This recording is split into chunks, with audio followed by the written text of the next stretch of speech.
Section 2 is called Quadratic Functions, and for this first little portion that we're in, we're not going to be graphing. We're not going to be looking at the graphs officially at all. I'm going to show you a graph to show you that what we're doing is correct, but you're learning how to deal with quadratic functions without actually seeing the graph. So remembering what we did in the last section with kind of visualizing what's going on with that parabola, whether the vertex is shifted up or down, or if it's fatter or skinnier, or if it opens up or down, is going to be kind of key here to picture what we're doing in this section. So standard form for quadratic functions, remember, is y equals ax squared plus bx plus c. And last time I pointed out to you what the y-intercept was. What is the y-intercept here? It's c. So what if you didn't have this term right here? What would the y-intercept be? It'd be 0, right. If you don't have the term, then the term is actually 0. We just don't write it. So then the y-intercept is 0 at that point. Okay, we've been talking about the axis of symmetry. It turns out that the equation for the axis of symmetry can be found by using this equation right here. X equals negative b over 2a. The negative sign is supposed to be there, so you write negative sign. And then the b comes from that right there. The number that's attached to the x term is the b. Then divide by 2 times the a that comes from the number in front of the x squared term. If you do that, then you'll have a fraction here. Just reduce the fraction down, and it will tell you what the equation for the axis of symmetry is. So now you don't even have to look at a graph to find the axis of symmetry. You can just do this and know exactly what the axis of symmetry is without making the graph first, which is nice. It's like a shortcut. Okay? All right, so now if you have an equation, you know enough to find the axis of symmetry and the y-intercept without even looking at the graph. The vertex will be somewhere on the axis of symmetry. Remember that. We learned that in the last section. The vertex is where the axis of symmetry crosses the parabola. So if you know where the axis of symmetry is, then you know where the vertex is. And if you know where the vertex is, then you know kind of where the parabola turns around. So in the last section, we were just picking random numbers, negative 3, negative 2, negative 1, 0, 1, 2, 3. But what if that parabola was moved over outside of those numbers? On your homework assignment, you probably had a couple problems where you didn't quite get all of the numbers to where the parabola turns around. So if this is not part of the notes here, but if I have my axes here and my parabola is all the way over here, and I'm just picking negative 3, negative 2, negative 1, 0, 1, 2, and 3, I'm not even getting my parabola. I'm getting numbers that are huge, way up here somewhere. And I'm not going to be able to graph that. But now, if I know that my vertex is somewhere on my axis of symmetry, and I have an equation, which means I can find the axis of symmetry using x equals negative b over 2a, then I can figure out where my axis of symmetry is. And if I know where my axis of symmetry is, then that helps me pick my numbers. Because now I know I'm going to pick 3 numbers to this side of my axis of symmetry and 3 numbers to that side of my axis of symmetry. So now I know what numbers to choose for my table of values so that I can make my graph a little bit easier. So that's what that first shortcut is. Knowing the equation for the axis of symmetry narrows down the search, and it makes your table easier, because now you're not going to have to guess, well, what if I don't have enough numbers and I don't catch the middle point of that parabola? Well, now you do catch the middle point of the parabola every single time. So let me get rid of this. And to find exactly where the axis of symmetry is, to find exactly where the vertex is, plug in the value for the axis of symmetry into the equation and solve for y. Because, remember, the x-coordinate of the vertex is the same as the number that you wrote down for the axis of symmetry. That's what we learned in the last section. So, find the vertex, the equation for the axis of symmetry, and the y-intercept. And my advice to you is to find the axis of symmetry first. Because when you find the axis of symmetry first, you automatically have the x-coordinate for the vertex. Then find the vertex. And actually, you can do the y-intercept first because the y-intercept is like staring you in the face. So there's no work involved on that. So let's go ahead and do the y-intercept first, even though I just told you to find the axis of symmetry first. What is the y-intercept on this first problem? Yeah, it's -3. So the y-intercept is 0, -3. Pretty easy. Okay, now instead of finding the vertex, we're going to find the axis of symmetry first. So I'm going to write AOS to remind me that that's what I'm doing. Now the equation for the axis of symmetry, and I want you guys to write the equation down, is x equals -b divided by 2a. Write it down the first few times that you do these problems, and then before you know it, -b over 2a is going to be stuck in your head and you won't be able to get rid of it, even if you wanted to. Okay? So now we take this equation and we substitute in our numbers that we need. So we write negative, and then we go looking for b. What is b? It is 4. So another thing you can do is write above each of these numbers a, b, c. Eventually you won't have to do that anymore, you'll just know which one is which. But a goes with the x squared term, b goes with the x term, and c goes with the constant term. Alright, so we have negative sign because we're supposed to, and then I go looking for the b. The b is 4, so I have 4 divided by 2 times whatever a is. Well, a is 2. So now I can reduce that. We have x equals -4 divided by what? 4. What is -4 divided by 4? It's -1. So I can write my answer for the axis of symmetry. It's x equals -1. It is an equation. It does need to say x equals, and it's x equals -1.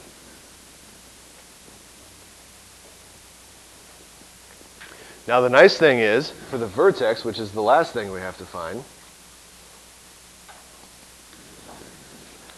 we know it's an ordered pair, an x comma y, and I already know the x coordinate. It's -1, because it's going to be the same as the coordinate or the number that we found for the axis of symmetry. To find the y coordinate of the vertex, all we have to do is take that -1 and plug it back into the original equation. Over time, you can probably just do this in your head. But for now, let's go ahead and write it down. We're substituting -1 in for everywhere that we see x in the original equation. So y equals 2 parentheses -1 squared plus 4 parentheses -1 minus 3.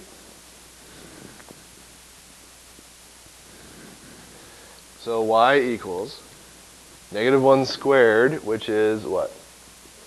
+1. And now 1 times 2 is 2. Now 4 times -1 is hopefully -4.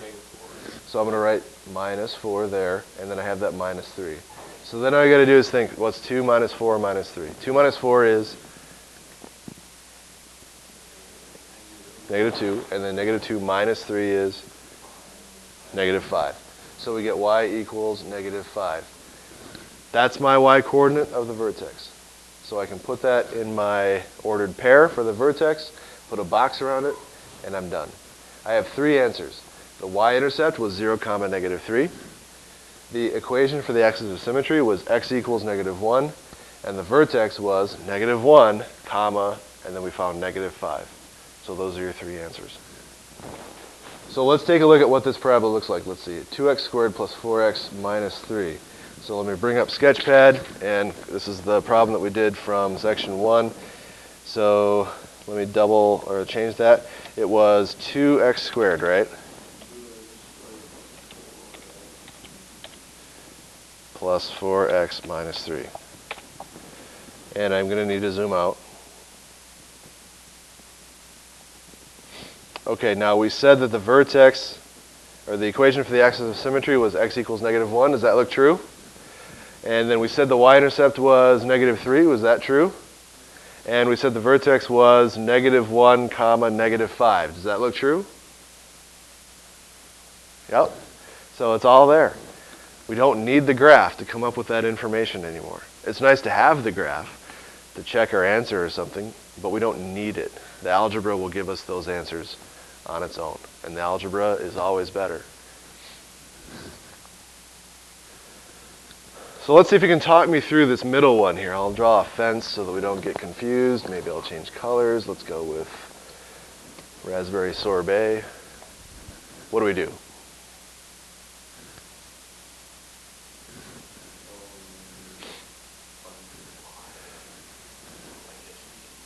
Well, we can do the y-intercept right now. We don't even need any thought. What is it? So we're going to write y-intercept is 0, 4. There's one answer. AOS.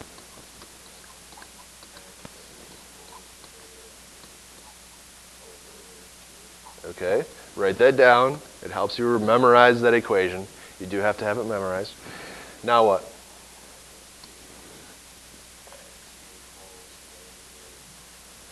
So you write the negative sign, and it is a 6. B is 6, so we have negative 6 over.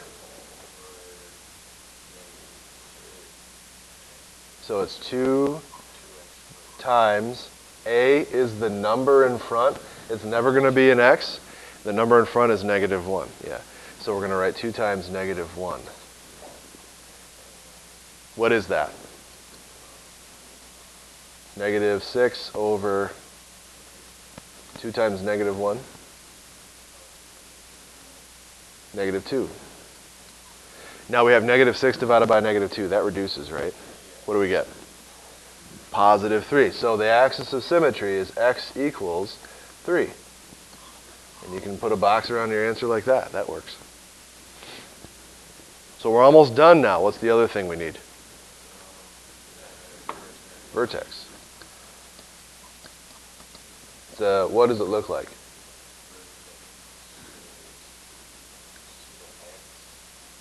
So it's an ordered pair. What do I have right now? X coordinate is 3. Okay. And how do I find that y coordinate? Plug that 3 into the equation. Like I said, maybe you can do this in your head, maybe not. If you can't, that's fine. Just write it down. Y equals. What is that negative sign? It's a negative what? We got a negative sign and then parentheses 3 squared plus 6 parentheses 3 plus 4. Notice that that negative sign is outside of the parentheses on that 3. So when I square 3, I get 9, but that negative sign out front tells me it's what? It's actually negative 9, yeah. So y equals negative 9. This is 18, that's right. And then plus 4. Negative 9 plus 18, what is that? 9. And then 9 plus 4 is 13. So we get 13 out of that. What do I do with that 13? That's my y coordinate for my vertex. And then I can put a box around that, and I have all of the information I need. Should we double check this on a graph to make sure that it's right? Sure? Okay. Let's do it. Negative x squared plus 6x plus 4. So get rid of that. And negative x squared plus 6x plus 4. There's my parabola. The y-intercept on here looks like 4. Is that what we wrote down? Okay. The axis of symmetry seems to be 1 to positive 3. X equals positive 3. And then the vertex seems to be at positive 3 comma 13. Is that what we got? Okay, so the algebra doesn't lie. You can graph it to double check your work, but that's how you do it. So let's see if we can do that last one on our own. This third one. Go ahead. Choose this terrible brown color. We'll see how that looks. It's not that bad. All right, what do we do first? Y-intercept is 0, comma, negative 5. All right. Next.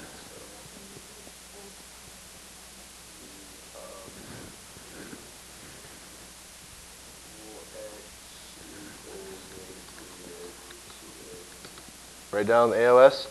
X equals negative b over 2a. So it's negative, and then that's a positive 6. So all right, 6 over 2 times, that's a negative 3. Okay, so I'm out of room, so I'll go over here. Equals negative 6 over negative 6, which is positive 1. So I'm going to write x equals positive 1, and that is the equation for my axis of symmetry. Vertex. 1 comma something. Good. Take the 1, plug it in. Y equals the negative 3 parentheses 1 squared plus 6 parentheses 1 minus 5. All right. What do we get for this first guy here? Yeah, 1 squared is 1, and then 1 times negative 3 is negative 3. What do we get for the second guy? Positive 6, so plus 6, and then minus 5. All right, so negative 3 plus 6 is positive 3, and then 3 minus 5, negative 2. So you get y equals negative 2. So what do I do with that? It goes here, yep, so negative 2 is the y-coordinate of the vertex. I put a box around that, and I have all 3 of the answers that I was asked for. The y-intercept, the axis of symmetry, and the vertex. Do I need to check that on the graph? Don't have to check it on the graph. The algebra doesn't lie. It's nice to check it, though, because if you see that you did something wrong, then you can come back here and kind of make a change. All right. We have one more thing that we're going to do today. So remember, in y equals ax squared plus bx plus c, if a is positive, the parabola opens which way? Up. This means the function has a minimum. Good. If the parabola opens up, then it does this, which means down at the bottom there, that valley is going to be a minimum. If a is negative, so this guy right here, if that's negative, then the parabola opens which way? Down. So if that a is negative, the parabola opens down. It's going to look like this. And if that thing opens down, then we have a peak at the vertex, which means that we're going to have a maximum. All right, so take these 2 problems. Determine whether the function has a maximum or a minimum value, and then find that value. So let's just do max or minimum right now. Will this function have a maximum or a minimum? It will have a maximum. We have that negative sign sitting out front, which means the parabola opens down, which means we have a maximum. So I can answer that question right now. What about the second one? Will that have a maximum or a minimum? With that positive x squared term right there, the parabola will open up. And because of that, I have a low point or a minimum. So I've already found whether it has a max or a min. Didn't really have to do any work. But then we have to find the value. So what we're doing is we're finding this value up here. We're finding this value down here. What is that value?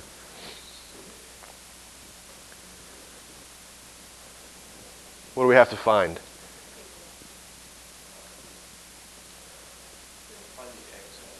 So you got to find the vertex, basically. The y-intercept is 6, but that could be all the way over here, right? This parabola could look like this. And now the y-intercept is 6, but the vertex, the maximum value, is actually not 6. It's way far away from 6. Okay? So we need to find the vertex. If we find the vertex, then we find the maximum value. The maximum value is just going to be the y-coordinate. Determine whether the function has a maximum or minimum value, and then find the value. That's going to be the y-coordinate of the vertex.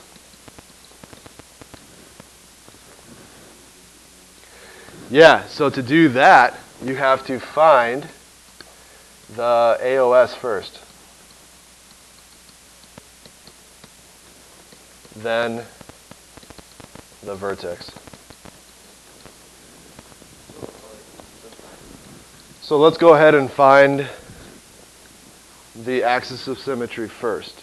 Axis of symmetry equation is x equals, so I'll write that AOS, x equals, and that's negative b over 2a. So I'm going to write negative and then go looking for b. What is b here? It's negative 4. So I already wrote the negative sign, but I still have to write the negative 4. So it's negative, negative 4, which becomes what? What's negative, negative? Positive, yeah. You still have to write the negative sign for the negative that's supposed to be there. And then you write down what b is. b is negative 4, so I write negative, negative 4. Divided by 2 times, what's a? Negative 2. So lots of negative signs to watch out for. Just be careful, make sure you're getting all of them in there that you need. Now simplify it. So we have negative, negative 4, which is what? Positive 4. Divided by 2 times negative 2, which is negative 4. That reduces to negative 1, that's right. So we have an axis of symmetry of x equals negative 1. So I'm halfway to my vertex now. The vertex is negative 1 comma something. And this something right here is my maximum value. So I need to find that something, and then I'll be done. I'll have my answer. So what do we do to find that something? Take the negative 1 and plug it in. That's right. So we have f of, I'm using my function notation here, f of negative 1 equals negative 2 parentheses negative 1 squared minus 4 parentheses negative 1 plus 6.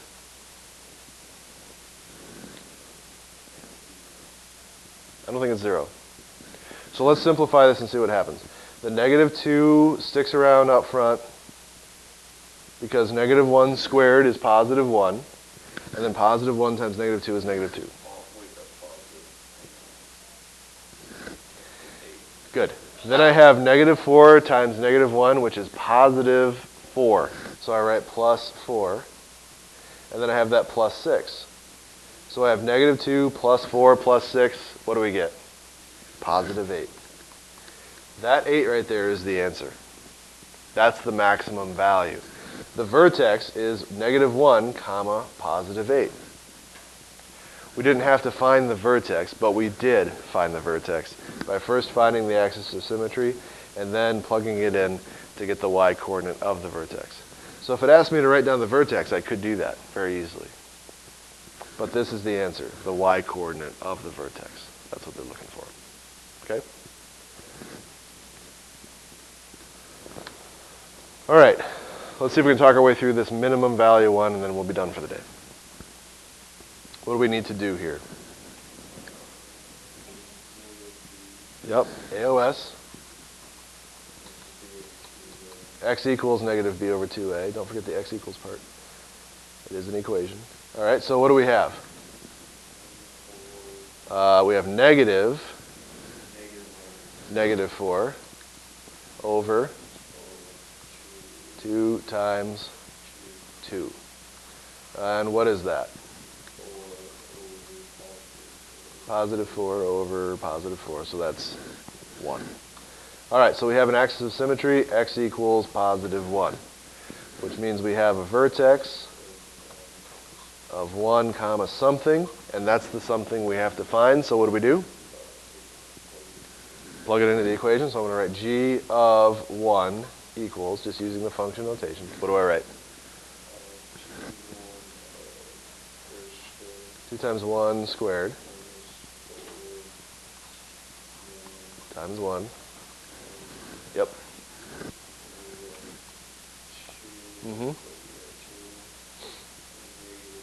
Minus 4.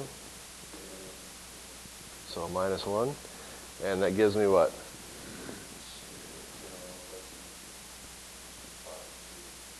2 minus 4 would be negative 2, and then negative 2 minus 1 is negative 3. And that is my minimum value right there. If I needed to write down the vertex, it would be 1 comma negative 3. and that would be the answer for the vertex. All right? Okay, we'll stop there. 7 through 15 all on section 2 you're capable of doing, and we'll finish the section up next time.